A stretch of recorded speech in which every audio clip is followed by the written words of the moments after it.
Au fond de cette poche, un véritable trésor pour ces biologistes marseillaises. Des cellules souches. Plus tôt dans la matinée, à l'hôpital Nord, une patiente atteinte de la maladie de Crohn s'est vue prélever de la graisse dans le cadre du protocole expérimental Adicron 2.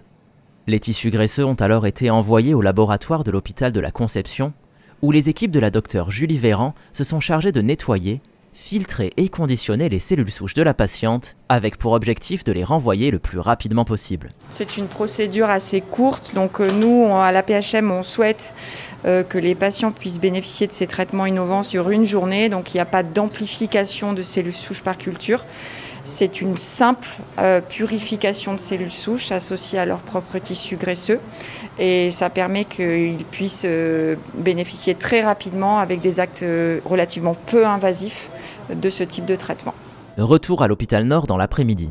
Ici, au bloc opératoire, la patiente à qui appartiennent les cellules souches conditionnées dans les seringues s'apprête à se les faire réinjecter.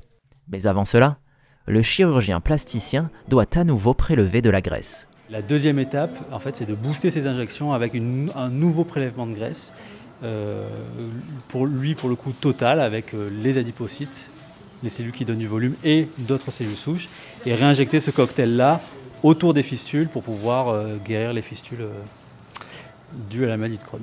Les fistules anales, douloureux conduits anormaux entre l'anus ou le rectum et la peau entourant l'anus ou les fesses, sont généralement à l'origine du diagnostic de la maladie de Crohn. Le traitement expérimenté ici contre ces fistules est un traitement autologue, c'est-à-dire qu'il provient du patient lui-même.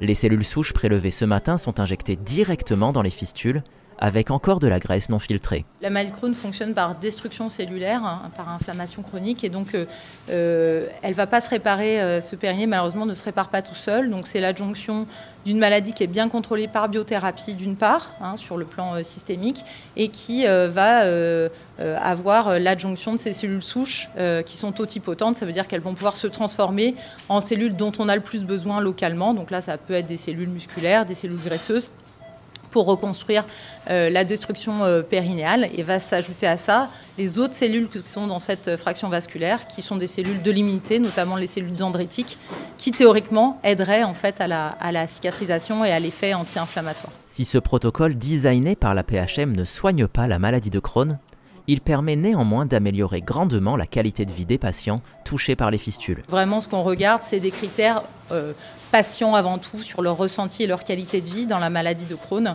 C'est une maladie bénigne, des adultes jeunes, et on sait que les lésions anopérinéales sont un facteur de gravité de cette maladie, avec des symptômes beaucoup plus aggravants qui entravent leur vie de tous les jours. Adicron 2 concerne actuellement 3 centres hospitaliers en France, Marseille, promoteur de l'étude, Paris et Rouen.